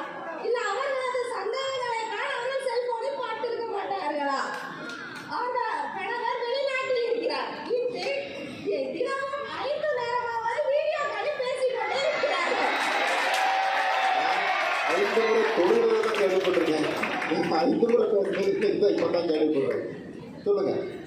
இந்த பட்டிமன்றத்திற்கு இத்தனை குறிப்புகளை கூட அவர்கள் செல்போனில் தான் எடுத்திருப்பார்கள். வாஸ்தவம். இதையெல்லாம் எடுத்துவிட்டு ஆனால் சங்கடம் என்று மட்டும் சொல்ல வந்து விட்டார்கள். சொன்னதெல்லாம் போய். கொரோனா காலத்தில் சமையல் குறிப்பு யூடியூபில் சமையல் குறிப்பு வருது சொல்றாங்க. நீங்க ஏன் சமையல் குறிப்பு மட்டும் பாக்குறீங்க? எத்தனை பாடங்கள் நடத்திருக்கிறார்கள். அவரவருக்கு தெரியாததை பார்க்க முடியும், தெரிஞ்சதை எப்படி திரும்ப அதில் பார்க்க முடியும். சங்கடம் என்று சொல்லக்கூடாது அல்லவா? மாணவர்களுக்கு அந்த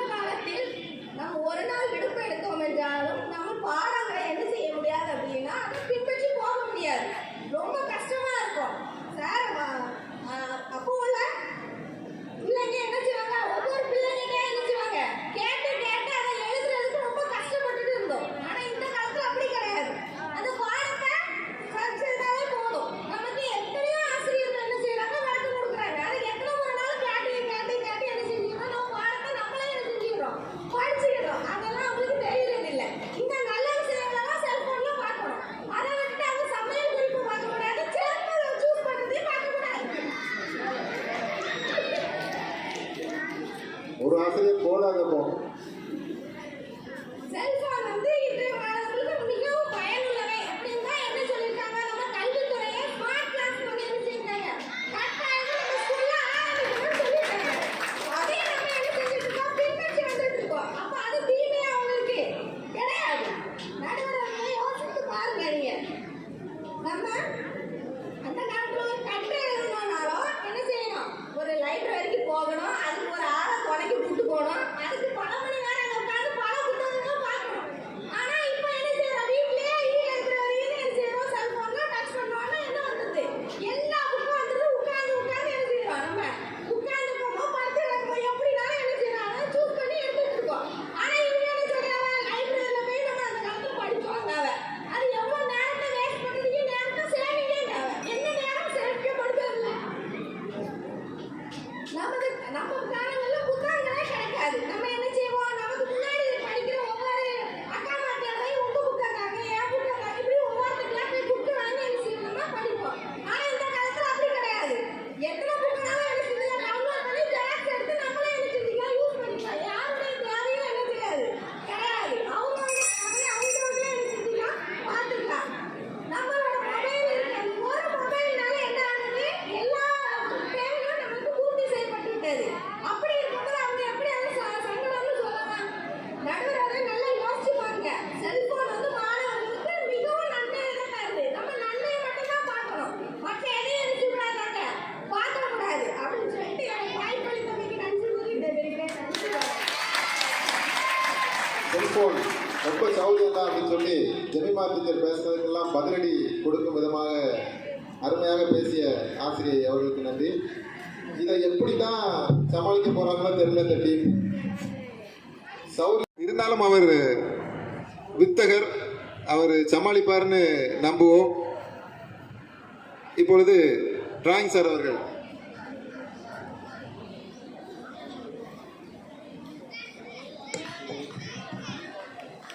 குழந்தைகள் தின விழா இந்த தினத்திலே சிறப்பு பட்டிமன்றத்தை ஏற்பாடு செய்த பள்ளி தலைமை ஆசிரியர் அவர்களுக்கு நான் நன்றியை தெரிவித்துக் கொள்கிறேன். இந்நிகழ்விலே நடுவராக வீற்றிருக்கிற ஆசிரியர் அவர்களுக்கும் என்னுடைய நன்றியை தெரிவித்துக் கொள்கிறேன். செல்போன் சௌரியமா சங்கடமா?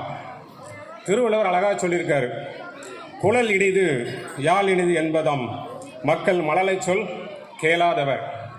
இன்னைக்கு எந்த மழலையிட்ட நம்ம பேச முடியுது? கொஞ்சம் யோசிச்சு பாருங்க. பேச போனால் என்ன சொல்லுது, என்ன டிஸ்டர்ப் பண்ணாத. அது கையில் என்ன இருக்கு, செல்போன் இருக்கு, என்ன டிஸ்டர்ப் பண்ணாத. ஸ்கூலுக்கு ஒரு ஸ்டூடெண்ட் வாரான், 7 மணி நேரம் ஸ்கூலில் இருக்கான். அவன் மைண்ட் எங்கே இருக்கு, அவன் இன்ஸ்டாவில் 500 ஃபாலோவர்ஸ் வச்சிருக்கான், ஃபேஸ்புக்கில் 500 ஃப்ரெண்ட்ஸ் வச்சிருக்கான். காலையில் வரும்போது 5 ஃபோட்டோ அப்லோட் பண்ணி தான் வாரான். இங்கே வந்து சொல்லுதான் ஃப்ரெண்ட்ஸ்கிட்ட, டேய் 5 ஃபோட்டோ அப்லோட் பண்ணியிருக்கேன், எனக்கு லைக் போடு. என்ன சொல்கிறான், எனக்கு லைக் போடு.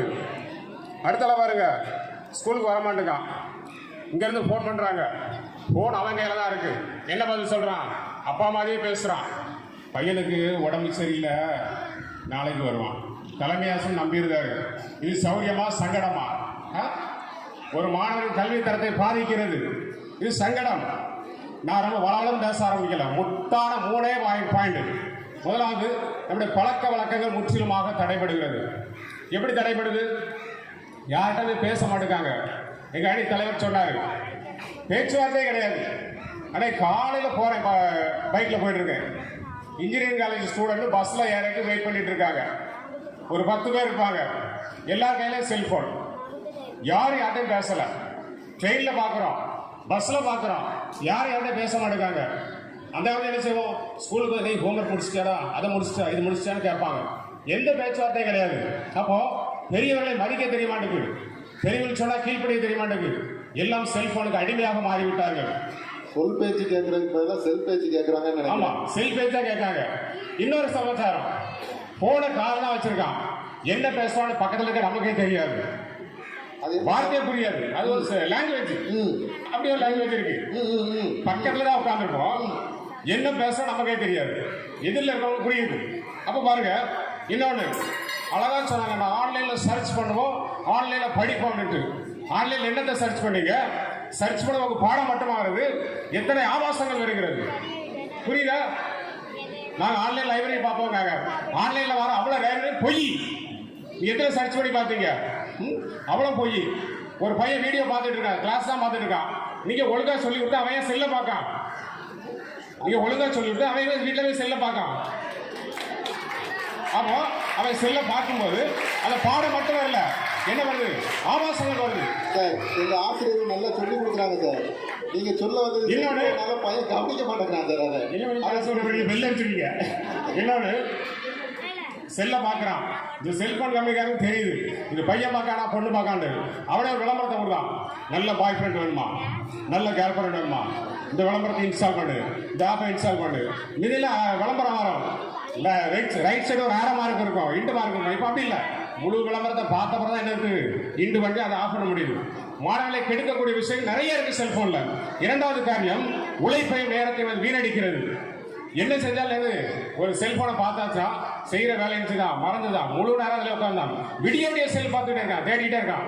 ஒரு வீடு திருட வந்தானா, அந்த வீட்டில் லைட் எரிஞ்சிட்டே இருக்கான். இவனை ஆஃப் பண்ணுவான்னு சொல்லி திருட பார்த்துட்டே இருந்தானா.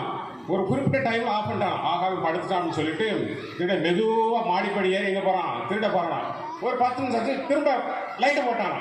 அவன் எதுக்கு லைட் போட்டான்? அவ்வளோ செல்லை சார்ஜ் போட்டு பழைய ஆன் பண்ணிட்டான். அப்போ பாருங்க, விடிய செல் பார்த்துட்டே இருக்கான். நம்ம செல்ல ராங் மெசேஜ் வருது, அன்னோன் நம்பர் வருது, ஹாய். இந்த ஹாய்ங்கிற ஒரு வார்த்தையில வாழ்க்கையை சீரழிந்து விடுகிறது. எத்தனை பேரை பார்க்கிறோம்? ஒரே ஒரு வார்த்தை அன்னோன் நம்பர் வருது. நீ யாரும் கேட்காங்க, பழக்க வழக்கம் ஏற்படுகிறது. எத்தனையோ பிள்ளைகள் சீரழிந்து கொண்டிருக்கிறார்கள். இதெல்லாம் நீ புரிஞ்சுக்கணும். அடுத்ததாக மூன்றாவது பாருங்க, பணம் வீணாக்கப்படுகிறது. நாங்கள் செல்போன்ல அப்படி சம்பாதிச்சு இப்படி சம்பாதிச்சுனாங்க. இதை எவிசேட்டை கேட்கறேன், இந்த ஸ்கூலுக்கு வந்தவங்க எத்தனை செல் மாத்துறீங்க? அதை சொல்லுங்க. சரியான கேள்வி. இந்த ஸ்கூலுக்கு வந்தவங்க எத்தனை செல் மாத்துறீங்க? நீங்க 25,000 30,000 செல் வாங்குறீங்க. வாங்கின செல்லுக்கு அப்படியே வச்சிருக்கீங்களா? 10 மாசம் டெம்பர் கிளாஸ் போடுறீங்க. ஒரு மாசத்துக்கு குறைஞ்சபட்சம் 1.5 GB 299 ரூபா. இந்த 229 ரூபா ஒரு வருஷத்துக்கு எவ்வளவு? இப்போ அது செல்போன் கடைக்காரன் மாசத்தை கரெக்டா பங்கு வச்சிருக்கான், 28 நாள். அப்படி பார்த்தா 13 நேரம் ரீசார்ஜ் பண்ணணும். இந்த 13 நேரத்துக்கு எவ்வளவு அமௌண்ட் தெரியுமா? 3,887 ரூபா. எங்களுக்கு செலவே இல்லை அப்படிங்காங்க. இது வடிகட்ட பொய். அப்போ இதுல அடிபட்டு போயிடுறாங்க. பெரிய சங்கடம். அப்டேட் பண்றாங்க சார். ஆமா, அப்டேட் பண்றாங்க. இன்னொன்னு, இந்த ஒரு சின்ன கதை ஞாபகம் வருது. ஒரு ஆயா இட்லி விட்டாங்களாம். இட்லி 1 ரூபாய். கூட்டம் அலமோதிச்சான். ஏத்தாப்புல ஒரு பணக்காரன் பார்த்தானா, ஆயா கடையில் என்னது கூட்டம் அலமோது சொல்லிட்டு ஏத்தாப்புல கடையை போட்டு இட்லி இலவசம் அப்படின்னு போர்டு வச்சானா. கூட்டம் பாரு எங்க போச்சு, இலவசத்துக்கு ஓடிச்சு. 1 மாசம் பார்த்தான், 2 மாசம் பார்த்தான். அவன் பார்த்தான், ஏடா கூட்டம் ரொம்ப வருதுன்னு சொல்லிட்டு ஒரு இட்லியின் விலை 10 ரூபாய். எப்படி சொன்னான்? ஒரு இட்லியின் விலை 10 ரூபாய். ஏற்கனவே ஆயா கூட்டம் அங்க போயிட்டு ஆயா என்ன செஞ்சாங்க, வியாபாரம் இல்லாம படுத்து செத்தே போயிட்டாங்க. 10 ரூபான்னு சொன்னா அந்த கூட்டம் எங்க தேடி வந்துச்சு? ஆயா தேடி 1 ரூபாய் இட்லி வந்துச்சு. ஆயா செத்து போனது அப்பதான் தெரிஞ்சது. அதே மாதிரி இன்னைக்கு ஃப்ரீன்னு கொடுத்து ஜிபியை கொடுத்து நம்மளை அடிமையாக்கி முட்டாளாக்கி இன்னைக்கு அதே பயணித்துக் கொண்டு இருக்கிறது செல்போன் உலகம். அதனால அந்த காலத்துல நோக்கியா 1100 1600 1100 செல் இருந்துச்சு. அப்ப யாரும் குறை சொன்னாங்களா? சொன்னாங்களா? இல்ல. அது யாருக்கும் எந்த பாதிப்பும் ஏற்படாது. அதுல ஒரே ஒரு விளையாட்டு இருக்கும். ஒரு பாம்பு மேல போயிட்டு இருக்கும், கீழே போயிட்டு இருக்கும். யாருக்கும் உங்களுக்கு தெரிஞ்சுக்காது. அந்த பாம்பு யாரையும் கடிக்காது. இப்ப செல்போன்ல உள்ள பாம்பு எல்லாரையும் கடிக்கக்கூடிய பாம்பாக இருக்கிறது. ஒரே ஒரு காரியத்தை சொல்லி முடிச்சது. அப்ப நீங்க ஏன் செல்போன் யூஸ் பண்றீங்கன்னு கேட்காங்க. எல்லார் வீட்டுல 2 சிலிண்டர் இருக்கா இல்லையா? கேட்கறதுல 2 சிலிண்டர் 2 அணுகுண்டுக்கு சமம். வெடிச்சிருக்கா? சிலிண்டர் நீங்க யார சொல்றீங்க? 2ன்னு சொல்றீங்க. எங்கிட்ட 1 இருக்கு. 2 சிலிண்டர் வச்சிருக்காங்க. சரியா? இந்த 2 சிலிண்டர் வெடிச்சதுன்னா பக்கத்தில் இருக்க 4 வீடு 5 வீடு காலி. அப்ப அதை பார்த்து பக்கமா யூஸ் பண்றீங்களா? அதே மாதிரிதான் செல்போன் என்பது நம்முடைய பழகுவதற்கு ஒரு கம்யூனிகேஷனுக்கு, அதை அடிமைத்தனத்துக்காக பயன்படுத்தக்கூடிய. சரியா? ஒண்ணு வேண்டாம், நான் சொல்லி முடிக்க. இவ்வளவு பேசுறீங்களா? நாளைக்கு டூர் போறீங்க, செல்போன் கொண்டு வாங்க உங்களால சொல்ல முடியுமா? அப்போ இது வந்து சங்கடம். செல்போன் கொண்டு வந்தா சங்கடம். ஆகவே டைம் ஆயிட்டு இளைஞர்கள் கண்ணில்லாத குழந்தைகள் போல செல்போன் பின்னாடி அடிமையாக போய் கொண்டிருக்கிறார்கள். அவர்கள் இழுத்து செல்கிற உலகம் இது சமூகத்தில் சாபக்கேடு. அதனால உங்களுக்கு எல்லாம் புரிஞ்சுக்க நினைக்கிறேன். எங்கள் அணிக்கே தீர்ப்பு சொல்லுமாறு பணிவன்போடு கேட்டுக்கொண்டு வாய்ப்படுத்தமைக்கு நன்றி கூறி விரைவிடுகிறேன். நன்றி, வணக்கம். இதுக்கு மேலேயும் செல்போன் சௌரியம் தான் அப்படின்னு பேசணுமா அப்படின்னு சொல்லி குணசீலன் சார் யோசிச்சுட்டே இருக்காங்க. அவ்வளவு அடி அடிச்சாச்சு. எவ்வளவுதான் தாங்குவாங்க அவங்க இப்படி அடிச்சிங்கன்னா? இருந்தாலும் மனம் தளராம விக்ரமாதித்தன் மீண்டும் முருங்கை மரத்தில் ஏறி வேதாளத்தை பிடித்து தன் தோளில் போட்டுக்கொண்டு முனிவரின் குடிசையை நோக்கி நடந்தான். மீண்டும் வேதாளம் தன் வாயை திறந்து கதை சொல்ல தொடங்கியது. ஒரு ஊரில் ஆரம்பிங்க சார். இந்த அருமையான பட்டிமன்றம் சார் சத்திய பிரமாணம் எடுக்க முடியல, இல்லை பைபிள் எடுத்து மேலே வச்ச மாதிரி இருக்கு. கோர்ட் இல்லை, இது நீதிபதி தப்பா செய்யறாங்க. இந்த அருமையான பட்டிமன்றம் நம் பள்ளியிலே நடைபெறுவதற்கு காரணமாகவும் அதற்கு உறுதுணையாகவும் இருந்த என் பள்ளி தலைமை ஆசிரியர்களுக்கு முதற்கண் என்னுடைய வாழ்த்துக்களை தெரிவித்துக் கொள்கிறேன். அதே போல இப்பட்டிமன்றத்தை சீரும் சிறப்போடு நடத்தி கொண்டிருக்கின்ற புலவர் ஜெயக்குமார் அவர்களுக்கும் என்னுடைய வாழ்த்தை தெரிவித்துக் கொள்கிறேன். ஒன்றுமே தெரியாமல் எதிரிலிருந்து சங்கடம் என்று சொல்லிக்கொண்டே அன்பு நண்பர்கள் மூவருக்கும் என்னுடைய வாழ்த்தை சொல்கிறேன். தேவைதான், உங்களுக்கெல்லாம் பிடிக்கும்ல, சௌரியம் தானே, செல்ஃபோன்லாம் முடியாதுல்ல, அப்படி இதுவரைக்கும் வலு சேர்த்த என்னுடைய நண்பர்களுக்கும் நன்றி தெரிவித்து, இந்த மூன்று பேர் பேசுகிறாங்க. அதில் வேணும்னா தாம்சன் சார் சொன்னாங்க செல்ஃபோன் நம்மை கட்டுப்படுத்திக்கிறது அப்படின்னாங்க. அவர்கிட்ட ஒரே ஒரு கேள்வி, தாம்சன் சார் மட்டும் தான் வச்சிடணும். தாம்சன் மணித்தர் தாம்சன் டைம் என்ன கரெக்டாக சொல்லுங்கள். சரி, நேரம் ஆகுது, எனக்கு டைம் ஆகுது, டைம் சொல்லுங்கள் சார். முடியாது செல்ஃபோன்லாம் அதெல்லாம் முடியாது. அதே மாதிரி இவர் போனாராம், சாப்பிட்டாராம், தண்ணி ஊற்றுறாங்களாம். என்ன நம்ம சாப்பிடும்போது எதுக்கு செல்ஃபோன் எடுக்க? செல்ஃபோன் அதாவது எனக்கு விவரம் தெரிய எங்கள் ஊரில் நிறைய வீட்டில் கரண்ட்டு கிடையாது. கரண்ட் வந்து சுதந்திரத்துக்கு பிறகு தான் வருது. அப்போ அப்படி வரும்போது நிறைய இடத்துல வந்து என்னென்னா விபத்துகள் ஏற்படுது, பறவைகள் அடிபட்டு சாகுது, இப்படி இருக்குது. அந்த நேரத்தில் இது நம்மளை அழிச்சிரும், கிராமத்தில் பேசுவாங்க, இது நம்மளை அழிச்சிரும், இது வேண்டான்னா. இன்றைக்கி கரண்ட் இல்லைன்னா என்ன நடக்குது? நேற்று ஆசா டீச்சர் அவங்க கிளாஸில் ஒரு பையன் வெளியே இருக்கா. என்னப்பா நிற்க, அவன் பேர் சக்தியாக நினைக்க, என்னப்பா நிற்க அப்படின்னேன். அதாவது கரண்ட் இல்லை சார், எனக்கு உள்ளே இருக்க முடியல, வெளியே வரேன். கரண்டை தொட்டால் செத்துருவாங்களா? அப்போ அந்த கரண்ட்டு வேண்டாம்ல. இப்போ செல்ஃபோன் இருந்தால் அது ஆபாசம் இருக்குங்க, இருக்குது.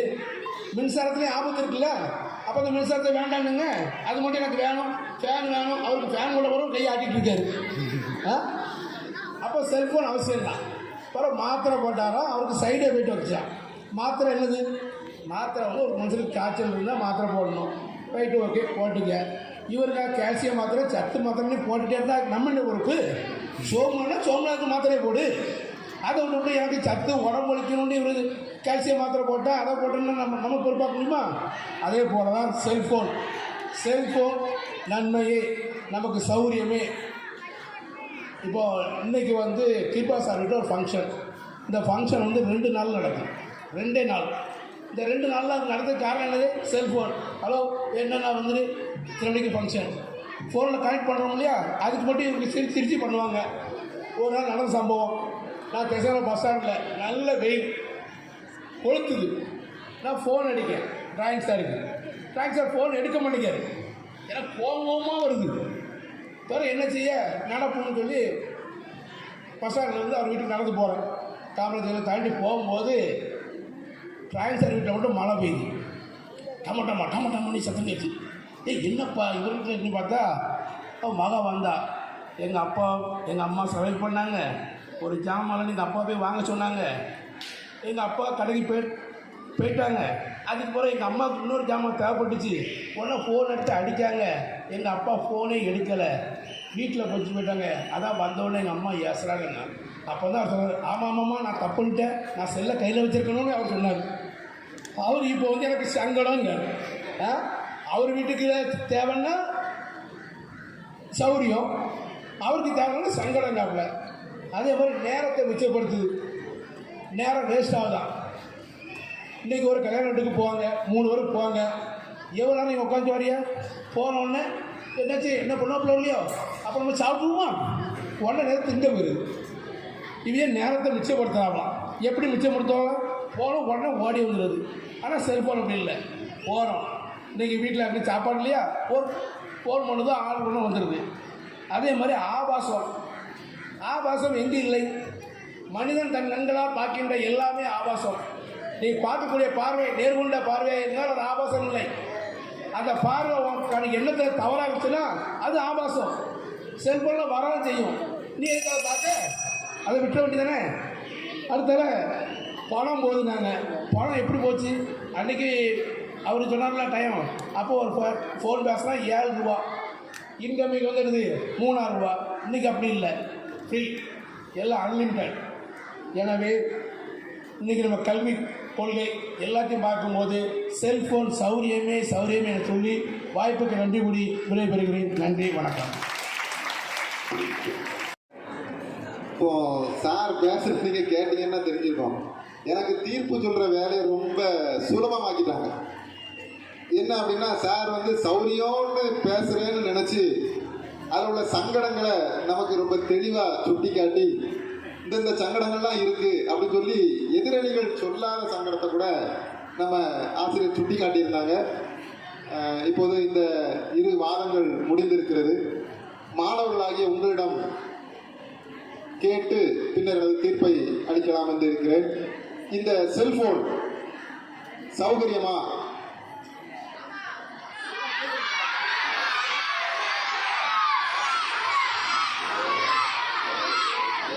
அமைதி. சங்கடமா?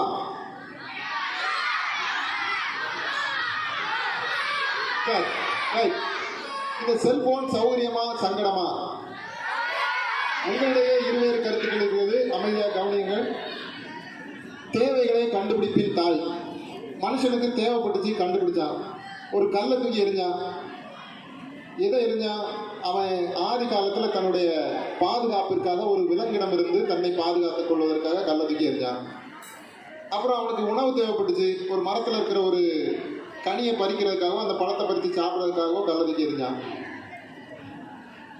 இது அவனுடைய தேவை. அதே மனிதன் அந்த கல்லை தன்னுடைய எதிராளி மீது பிரயோகப்படுத்தும் போது அது ஒரு சண்டையாகவோ அல்லது தன்னை அவனிடமிருந்து தன்னை பாதுகாத்துக் கொள்வதற்காக ஒரு ஆயுதமாக பயன்படுத்தினான். இப்படி ஒவ்வொரு கருவிகளும் கண்டுபிடிப்பது பயனடைவதற்கு. ஆனால் மனிதன் மிக திறமையானவன். நம்மளாம் ரொம்ப திறமைசாலிகள். என்ன அப்படின்னா, என்ன நோக்கத்திற்காக ஒரு பொருள் உருவாக்கப்படுகிறதோ அந்த நோக்கத்தை விட்டு முழுவதுமாக விட்டு தீமையான காரியங்களுக்கு அதை எவ்வாறெல்லாம் பயன்படுத்துவது அப்படிங்கிறத நம்ம என்ன செஞ்சுக்கிறோம், ரொம்ப ஈஸியாக முடிச்சுக்கிறோம். இப்போ நம்ம சார் கூட அதான் சொன்னாங்க, குணசீலன் சார் அதான் சொன்னாங்க. நமக்கு திரும்ப அந்த சங்கடத்தை சொல்லும்போது அவங்களே சொல்லிட்டாங்க. என்ன சொல்லிட்டாங்க? நன்மை இருக்கு, ஆனால் அதை விட்டுட்டு நம்ம என்ன செஞ்சுட்டு இருக்கோம், தீமைகளை தேடி ஓடிட்டு இருக்கோம் அப்படின்னு சொல்லி சொன்னாங்க. அடுத்தல சார் சொல்லும்போது சொன்னாங்க, மனித உறவுகளை அழிக்கிறது. தாம்சன் சார் சொன்னாங்க. எப்படி சார் சொன்னாங்க? நாங்கள் நிறைய ரிவ்யூ பண்ணி பார்த்துட்டு இருக்கோம், நிறைய பார்த்துக்கிட்டே இருக்கோம், நிறைய அது மூலமாக அப்டேட் ஆகிட்டு இருக்கோம் அப்படின்னு சொல்லி அவங்களுடைய வாதத்தை கொடுத்தாங்க. அடுத்தல ஜெமிமா டீச்சர் சொன்னாங்க, இதில் டெக்னிக்கல் கிரைம் நிறைய இருக்குது, நம்மை அறியாமலேயே நம்மை யாரோ கண்காணித்து கொண்டிருக்கிறார்கள், இந்த மாதிரி பிரச்சனைகள் இருக்குன்னாங்க. அதற்கு சரியான பதிலடியாக டீச்சர், இன்றைக்கும் நீங்கள் செல்ஃபோனில் தான் குறிப்பிடுத்துட்டு வந்திருக்கீங்க அப்படிங்கிற மாதிரி ஒரு வாதத்தை வைத்தார்கள். அடுத்தால நம்ம டிராயிங் சார் அவங்க வைத்த வாதத்தில் வந்து நாங்களே ஒரு செகண்ட் ஆடி போனோம். என்ன அப்படின்னா, நாளைக்கு செல்ஃபோன் கொண்டு வர முடியுமா அப்படின்னு கேட்டாங்க.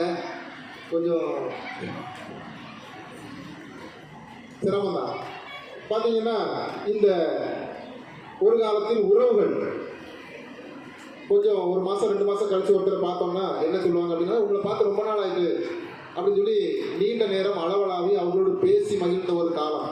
இன்னைக்கு வீட்டுக்குள்ளேயே தனித்தனியாக இருக்கின்ற ஒரு காலம். வீட்டில் 4 பேர் இருக்காங்கன்னா 4 செல்ஃபோன் இருக்கு, இல்லைன்னு யாரும் மறுக்க முடியாது. அதில் ஒரு ஆள் விமானி மாதிரி இருக்கார், காதில் இருக்கிற ஒரு செல்ஃபோனை அந்த இதை மாட்டிட்டு விமானி மாதிரி இருக்கார். எல்லாம் டாக்டர் ஆகணும், இன்ஜினியர் ஆகணும்னு நம்ம சொல்கிறோம், ஆனால் வீட்டுக்குள்ளே விமானி வந்தாச்சு. இன்னொருத்தர் டாக்டர் மாதிரி கழுத்தில் தொங்க போட்டுட்டு இருக்காரு. இல்லை இன்னொருத்தர் என்ன செய்வார் அப்படின்னா, வயசான தாத்தாக்கள்லாம் முன்னாடி காதில் பஞ்சு வச்சு பார்த்துருக்கேன் நான். இப்போ ஆனால் பார்த்தீங்கன்னா காதில் பட்ஸ் அப்படின்னு சொல்லி என்ன செஞ்சுருக்காங்க, ஒன்று வச்சுருக்காங்க. வீட்டில் யார் பேசுறதுன்னு கேட்கறதுக்கு தயாராக இல்லை. முன்னாடி வீட்டில் பையன் படிச்சுட்டு இருந்தாங்கன்னா கூப்பிட்டா அடுத்த ரூமில் இருப்பான், எப்பாங்க வா அப்படின்னு கூப்பிட்டா இம்மா நான் வரேமான்னு புத்தகத்தை போட்டுட்டு வருவான். இன்னைக்கு கூப்பிட்டு பார்க்காம சத்தம் இல்லை. பக்கத்தில் போய் பார்த்தா அவன் காதில் என்ன வச்சிருக்கான் அப்படின்னா அந்த செல்போன் கருவியில் ஏதோ ஒரு நிகழ்ச்சியை போட்டு என்ன செஞ்சுட்டு இருக்கான். புத்தகம் திறந்திருக்கு, ஆனால் அவனுடைய காதுகளில் நிகழ்ச்சிகள் என்ன செஞ்சுட்டு இருக்கு, ஏதோ ஒன்று ஓடிட்டு இருக்கு. இந்த உறவு முறைகள் பாதிக்கப்படுகிறது. நாம் நீண்ட காலம் வாழ்வதற்கு நமக்கு இந்த கருவிகள் பயன்படாது. நாம் மனிதர்களுக்கு இடையில் இருக்கிற இந்த உறவு முறை, அன்பு முறை, பாசம், இதுதான் நீண்ட காலம் நாம் மகிழ்ச்சியாக வாழ்வதற்கு நமக்கு கை கொடுக்கும். அடுத்த நமக்கு சார் சொன்ன மாதிரி தமிழை துணைக்கு எடுத்து இந்த தீர்ப்பை முடிக்கலாம் என்று இருக்கிறேன். கருவிகள் அனைத்தும் நமது நன்மைக்காக பயன்படுத்தப்பட்டவை. இந்த கருவிகளை மனிதன் எவ்வாறு பயன்படுத்துகிறானோ அந்த பயன்பாட்டை வைத்துத்தான் அது அவனுக்கு சங்கடத்தை தருகிறதா அல்லது சௌகரியத்தை தருகிறதா என்று தீர்மானிக்கப்படுகிறது. பழைய பழமொழி ஒன்று, அளவுக்கு மிஞ்சினால் அமிர்தமும் நஞ்சு என்று தமிழில் சொல்லப்பட்டிருக்கிறது.